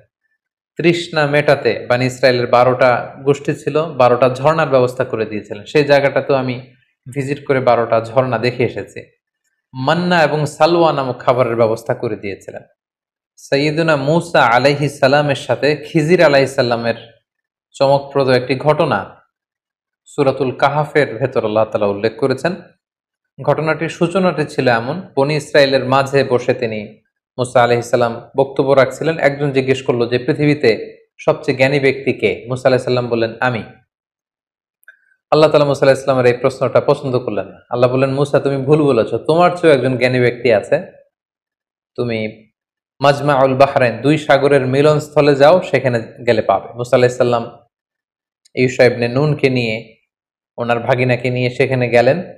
যে দেখলেন চাদর জড়িয়ে একজন লোক শুয়ে আছে, সালাম দিলেন। চাদরের ভেতর থেকে তিনি সালামের উত্তর দিলেন এবং বললেন কে? মূসা আলাইহিস সালাম বললেন আমি মূসা। ভেতরের লোকটি বলল বনী ইসরায়েলের নবী মূসা? মূসা আলাইহিস সালাম বললেন হ্যাঁ। তারপর তিনি চাদর সরালেন, মূসা আলাইহিস সালাম ওনার সাথে কথা বললেন এবং মূসা আলাইহিস সালাম বললেন যে আমি শুনেছি আপনি অনেক জ্ঞানী, আমি আপনার কাছ থেকে কিছু জ্ঞান আহরণ করতে চাই। খিজির আলাইহিস সালাম বললেন যে না, আমাকে আল্লাহ তাআলা যেই জ্ঞান দিয়েছে সেটা রিসিভ করার ধৈর্য আপনার নেই, আপনি পারবেন না, আপনি ফিরে যান। মূসা আলাইহিস সালাম ওনাকে অনেক জোর করলেন। তিনি বললেন যে আপনি যদি অনুমতি দেন আমি আপনার সাথে একটা সফর করতে চাই, কিছুদিন আপনার খেদমতে থেকে, আপনার সাথে থেকে, আপনার অ্যাকম্পানি নিয়ে আমি আপনার থেকে কিছু নলেজ নিতে চাই। কিন্তু খিজির আলাইহিস সালাম বরাবরের মতো তিনি বলছেন নো, এটা আপনি পারবেন না, কারণ ইন্নাকা লান তাস্তাতিয়া মাইয়া সবরা, ওই ধৈর্য, ওই প্যাশন্স আপনার মধ্যে নেই, আপনি পারবেন না। মূসা আলাইহিস সালামের জোরাজোরিতে তিনি রাজি হলেন। তখন বললেন যে ঠিক আছে, শর্ত হচ্ছে আমার সাথে চলতে ফিরতে আমার কাজগুলো শুধু অবজারভেশন করা যাবে, কিন্তু প্রশ্ন করা যাবে না। মূসা আলাইহিস সালাম বললেন ঠিক আছে চলেন। যেতে যেতে একটা নদী পেলেন, তিনি নৌকায় উঠলেন। নৌকার লোকজন তাদেরকে পার করে দিল টাকা নেওয়া ছাড়া ওই পাড়ে। তিনি ওই পাড়ে যে নৌকাটাকে ছিদ্র করে দিলেন। মূসা আলাইহিস সালাম বললেন এটা আপনি কেমন কাজ করলেন? তারা আমাদেরকে ফ্রিতে বিনা টাকায় নদী পারাপার করে দিল, আপনি নৌকা ছিদ্র করে দিলেন? খিজির আলাইহিস সালাম বললেন এই তো, আমি তো আগেই বলেছি যে আপনি আমার সাথে কন্টিনিউ করতে পারবেন না, আপনি তো প্রশ্ন করে ফেললেন। মূসা আলাইহিস সালাম বললেন যে আমি ক্ষমা চাই, এরপর থেকে আমি আর কোনো প্রশ্ন করব না। খিজির আলাইহিস সালাম ওনার এক্সকিউজ গ্রহণ করলেন, আবার চলতে আরম্ভ করলেন। হঠাৎ একটা ছোট বাচ্চাকে খেলতে দেখে বাচ্চাটাকে ধরে খিজির আলাইহিস সালাম হত্যা করে ফেললেন। মূসা আলাইহিস সালাম বললেন এটা আপনি কি করলেন? একটা নিরীহ নিষ্পাপ মাসুম বাচ্চাকে আপনি হত্যা করলেন। সেদিন খিজির আলাইহিস সালাম বললেন আবারও আপনি আপনার প্রমিসকে ভঙ্গ করেছেন, আবার আপনি প্রশ্ন করেছেন, আর সামনে আপনাকে নিয়ে এগোনো যাবে না, আপনি এখান থেকেই চলে যান।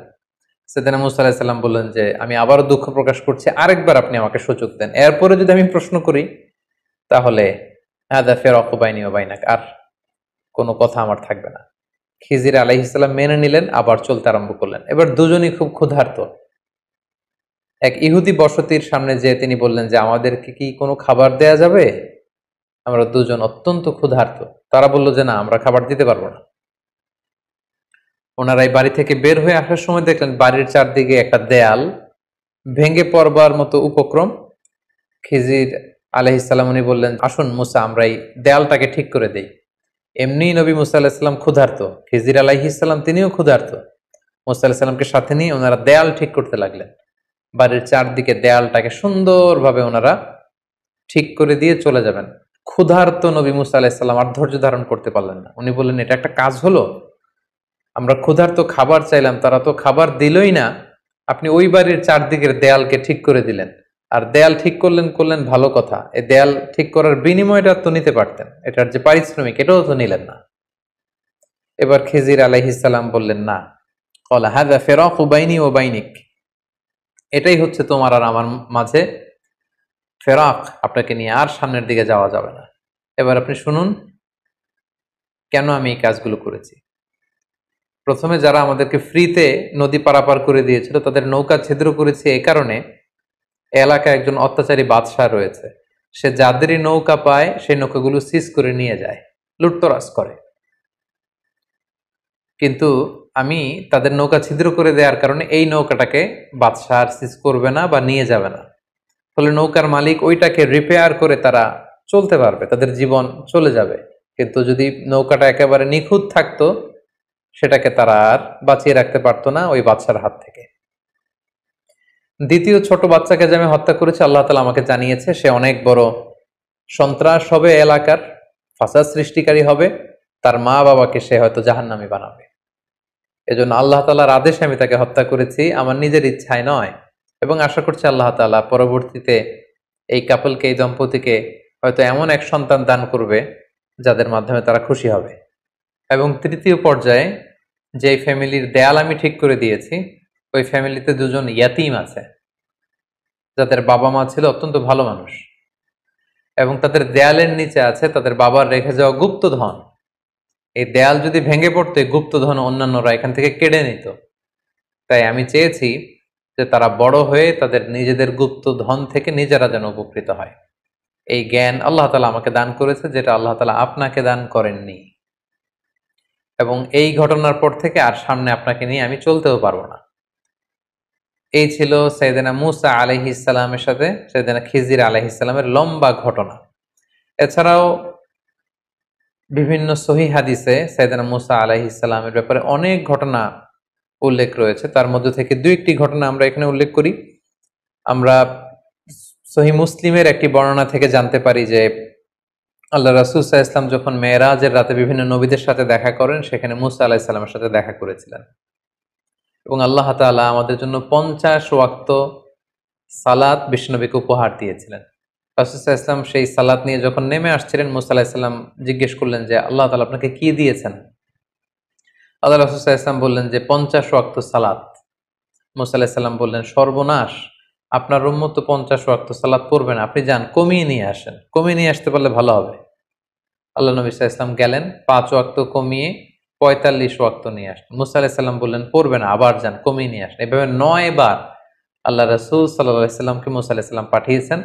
এবং মূসা আলাইহিস সালামের এই নেগোসিয়েশনের ফলে, বারবার রাসূল সাল্লাল্লাহু আলাইহি ওয়াসাল্লামকে পাঠানোর ফলে আমরা 50 ওয়াক্ত থেকে কমিয়ে এটাকে 5 ওয়াক্ত সালাত হিসেবে পেয়েছি।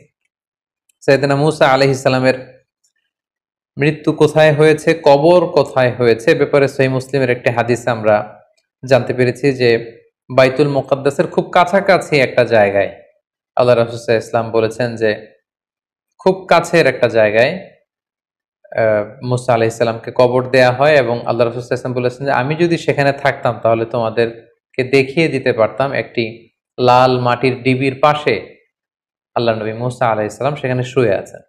সম্মানিত সুধী, এই পর্যায়ে আমরা সাইয়েদনা মূসা আলাইহিস সালামের জীবন থেকে কিছু লাইফ লেসন, যেগুলো আমাদের জীবনে কাজে লাগতে পারে, সেদিকে আমরা যাব। প্রথম যে শিক্ষাটি আমরা পাই সেটি হচ্ছে দাওয়াতি কাজে সফট ল্যাঙ্গুয়েজ ইউজ করতে হয়। কারণ আল্লাহ তাআলা মূসা আলাইহিস সালাম এবং হারুন আলাইহিস সালামকে অর্ডার করেছেন, ফাকুলা লাহু কওলান লাইয়িনা লাআল্লাহু ইয়াতাযাক্কারু আও ইয়াখশা। অর্থাৎ হে মূসা এবং হারুন, তোমরা দুজন ফেরাউনের কাছে যখন যাবে তখন সফট ভাষায়, অতি কোমল ভাষায়, নম্র ভাষায় তোমরা তাকে দাওয়াত দাও। কেননা দাওয়াতের ভাষা হতে হয় অত্যন্ত সফট, হৃদয়স্পর্শী, মর্মস্পর্শী। অর্থাৎ যে কথা হৃদয় থেকে আসে সেটা যে মানুষের হৃদয়ে স্পর্শ করে। আমরা যদি আল্লাহ রাসূল সাল্লাল্লাহু আলাইহি ওয়াসাল্লামের বায়োগ্রাফির দিকে তাকাই তাহলে দেখব উনিও খুব সফট হৃদয়ের অধিকারী ছিলেন। আল্লাহ তাআলা বলছেন, ফাবিমা রাহমাতিম মিনাল্লাহি লিনতা লাহুম, হে নবী, আপনি আল্লাহর মেহেরবানিতে নরম হৃদয়ের অধিকারী হয়েছেন। ওয়ালাউ কুনতা ফাযযান গলীযাল কলবি লানফাদ্দু মিন হাওলিক, আপনি যদি কর্কশ ভাষী হতেন, আপনি যদি রূঢ় ভাষী হতেন, আপনি যদি কঠোর হৃদয়ের অধিকারী হতেন, কেউ আপনার কাছে আসতো না। এখন যেমনি সাহাবারা আপনার চারদিক ঘিরে রাখে, আপনার কোমলতা, আপনার সফটনেস, আপনার নম্র এবং উত্তম আচরণের কারণে সবাই যেমনি আপনাকে ঘিরে রাখে, আপনি যদি কর্কশ ভাষী হতেন কেউ আপনার কাছে আসতো না। মূসা আলাইহিস সালামের জীবনী থেকে দ্বিতীয় শিক্ষা হচ্ছে আল্লাহ তাআলার বিজয় বা সাহায্যের জন্য আমাদের পক্ষ থেকে প্রাণান্তকর প্রচেষ্টাটা জরুরি। আমরা যদি চেষ্টাই না করি তাহলে আল্লাহ তাআলার সাহায্য পাওয়ার কোনো সম্ভাবনা নেই। আমাদের অনেকে আছে যারা হাত গুটিয়ে বসে থাকে, কোনো ধরনের চেষ্টা, প্রচেষ্টা, প্ল্যানিং, ভিশন তাদের মধ্যে নেই, কিন্তু তারা আল্লাহ তাআলার সাহায্যের দিকে তাকিয়ে থাকে। আমরা যদি মূসা আলাইহিস সালামের জীবনের দিকে খেয়াল করি, আল্লাহ তাআলা বলেছেন যে হে বনী ইসরাইল, তোমরা মূসা আলাইহিস সালামের সাথে করে বেরিয়ে পড়ো। এবং পুরো বনী ইসরাইলের বিশাল গোষ্ঠী কিন্তু আল্লাহ নবী মূসা আলাইহিস সালামের প্রতি আনুগত্য দেখে ওনারা বেরিয়ে পড়েছিল। এবং চলতে চলতে সামনে যখন সাগর এসেছিল, আল্লাহ তাআলা কিন্তু ঠিকই সাহায্য পাঠিয়েছেন। কিন্তু সেই সাহায্য পাওয়ার জন্য তো আপনাকে বেরোতে হবে, আপনাকে তো চেষ্টা করতে হবে। কিন্তু সেখান থেকে নাজাত পেয়ে বনী ইসরাইল যখন মুসা আলাইহিস সালামের সাথে করে যেতে যেতে বাইতুল মুকদ্দাস পর্যন্ত পৌঁছলো, আল্লাহ তাআলা তাদেরকে জেহাদের আদেশ করলেন, কিন্তু তারা জেহাদে অবতীর্ণ হতে রাজি হয়নি। ফলে তারা আল্লাহ তাআলার পক্ষ থেকে সাহায্যও পায়নি। এ থেকে আমরা বুঝতে পারলাম যে আল্লাহর সাহায্যের জন্য আমাদের পক্ষ থেকে চেষ্টা প্রচেষ্টা জরুরি। প্রথম দিকে তারা প্রচেষ্টা করেছিল এবং আল্লাহ তাআলার সাহায্য তারা চাক্ষুষ অবলোকন করেছিল, এবং দ্বিতীয় পর্যায়ে তারা যখন হাত গুটিয়ে বসেছিল সেখানে আল্লাহ তাআলার সাহায্যও আসেনি। এবং পৃথিবীতে এটাই আল্লাহ তাআলার সুন্নাহ, বান্দা যখন চেষ্টা করে, বান্দা যখন নিজের ইফোর্ট দেয়, তখন সেখানে আল্লাহ তাআলার সাহায্য এসে যুক্ত হয়। 3 নাম্বার যে শিক্ষাটি আমরা পাই, যে বনী ইসরাইল যে কতটা বাড়াবাড়ি করেছিল, তাদের গোয়ার্তুমের নিদর্শন আমরা দেখেছি, তাদের ঘাড় তেড়ামির নিদর্শন আমরা দেখেছি, এবং তাদের মতো এরকম একটা বিদঘুটে জাতিকে সোজা করবার জন্য মুসা আলাইহিস সালামের মতো এরকম একজন টাফ ম্যান, একজন আয়রন ম্যানের দরকার ছিল। অর্থাৎ জাতিগোষ্ঠী যেমন, তাদের নবীও তেমন। এখানে যদি খুব সফট হার্টের একজন নবীকে আল্লাহ তাআলা প্রেরণ করতেন, তাহলে সেটা খুব একটা ওয়ার্ক করতো না বা রান করতো না। আমরা জানি যে নবীদের মধ্যে থেকে মুসা আলাইহিস সালাম খুব বেশি রাগী ছিলেন, একটু টাফ ছিলেন, একটু কঠোর হৃদয়ের অধিকারী ছিলেন। ওনার এক থাপ্পড়ের আঘাতে আমরা দেখেছি যে এক মিশরী মুহূর্তের মধ্যে অক্কা পেয়েছে। তিনি প্রচন্ড রেগে ওনার নিজের ভাই হারুন আলাইহিস সালামের দাড়ি এবং চুল ধরে টেনে তিনি রাগ প্রকাশ করছিলেন। খুব কঠোর তিনি ছিলেন, এবং ওনার এই কঠোরতা এটা খুব দরকার ছিল, কারণ জাতি যেমন সে জাতির জন্য নবীও হতে হয় ঠিক তেমন। 4 নম্বর যে শিক্ষাটা আমরা পাই সেটা হচ্ছে জ্ঞান নিয়ে কখনো আসলে বড়াই করতে নেই। জ্ঞানীর চাইতে বড় জ্ঞানী আছে, জান্নেওয়ালার উপরও জান্নেওয়ালা থাকে। এজন্য আল্লাহ তাআলা বলেন, ওয়া ফাওকা কুল্লি যী ইলমিন আলিম, জ্ঞানীর উপরও জ্ঞানী আছে, এবং সব জ্ঞানীর চাইতে বড় জ্ঞানী হচ্ছেন আল্লাহ তাআলা। মুসা আলাইহিস সালামকে যখন প্রশ্ন করা হয়েছিল কে সবচাইতে জ্ঞানী, আল্লাহ তাআলা পছন্দ করছিলেন যে আমার নবী মুসা যদি বলতো যে আমি জানি না, আল্লাহই সবচেয়ে বড় জ্ঞানী। এটা ছিল সবচাইতে চমৎকার উত্তর। কিন্তু মুসা আলাইহিস সালাম সরল মনে সহজভাবে তিনি বলে দিয়েছিলেন আমি জ্ঞানী। নিজেকে জ্ঞানী বলে প্রচার করা বা প্রসার করা, এটা আল্লাহ তাআলা পছন্দ করেন না। এজন্য মুসা আলাইহিস সালামকে দেখাতে চাইলেন যে মুসা, তুমি যে নিজেকে জ্ঞানী বলছো, তোমার চাইতেও বড় জ্ঞানী এই পৃথিবীতে আমি রেখে দিয়েছি, তার নাম হচ্ছে খিজির। এই ঘটনার মানে এটা না যে মুসা আলাইহিস সালামের চেয়ে খিজির আলাইহিস সালাম বেশি জ্ঞানী। ব্যাপারটা ছিল মুসা আলাইহিস সালামকে আল্লাহ এমন জ্ঞান দিয়েছিলেন যেটা আল্লাহ তাআলা খিজির আলাইহিস সালামকে দেননি, এবং খিজির আলাইহিস সালামকে আল্লাহ তাআলা এমন জ্ঞান দিয়েছিলেন যে জ্ঞান আল্লাহ তাআলা মুসা আলাইহিস সালামকে দেননি। তাই মুসা আলাইহিস সালামকে আরো বিনয় শেখাবার জন্য, জ্ঞানের প্রসঙ্গ আসলে ভবিষ্যতে মুসা আলাইহিস সালাম যেন নিজের দিকে ইঙ্গিত না করে সবচেয়ে বড় জ্ঞানী আল্লাহ তাআলা, এভাবে যেন আল্লাহর দিকে ফিরিয়ে দেন, এই শিক্ষাটা আল্লাহ তাআলা মুসা আলাইহিস সালামকে দিতে চাইলেন। এ থেকে আমরা বুঝতে পারলাম যে জ্ঞানীর চাইতেও বড় জ্ঞানী আছে, জান্নেওয়ালার উপরও জান্নেওয়ালা থাকে, এবং জ্ঞান নিয়ে কখনো বড়াই করতে নেই। সর্বশেষ যে শিক্ষাটা আমরা পাই সেটা হচ্ছে travelling in search of knowledge. আপনি যদি জ্ঞান অর্জন করতে চান, আপনাকে সফর করতে হবে। আপনার নিজ ভূখণ্ডে বসে থাকলেই যে সব জ্ঞান অর্জিত হয়ে যাবে এমনটা নয়। যদি সুযোগ হয়, আপনার এলাকার স্কলারদের সাথে আপনি যোগাযোগ করে জ্ঞান অর্জন করবেন, এবং দেশের বাইরে যে সফর করে যদি আপনার জ্ঞান অর্জনের সুযোগ থাকে, সেটা আপনাকে করতে হবে। আমার মুসা আলাইহিস সালামের জীবনী থেকে কিন্তু এটা আমরা দেখলাম যে তিনি শুধু মিশরেই বসে থাকেননি, তিনি 2 সাগরের মিলন স্থলে সফর করেছেন। খিজির আলাইহিস সালামের সাথে এই দেশ থেকে ওই দেশ, এখান থেকে ওখানে ঘুরে ঘুরে তিনি বিভিন্ন জ্ঞান অর্জন করতে চেয়েছেন। তাই আমরা যারা জ্ঞান অর্জন করতে চাই, আমাদেরকেও সাইয়েদনা মুসা আলাইহিস সালামের ফুটস্টেপ অনুসরণ করে ট্রাভেলিং করতে হবে ইন সার্চ অফ নলেজ। আল্লাহ তাআলা আমাদের সবাইকে কথাগুলো বুঝার ও আমল করবার তৌফিক দান করুক। হাযা মা ইনদি ওয়াল ইলমু ইনদাল্লাহ আলাইহি তাওয়াক্কালতু ওয়া ইলাইহি উনীব। ওয়াসসালামু আলাইকুম ওয়া রাহমাতুল্লাহি ওয়া বারাকাতুহু।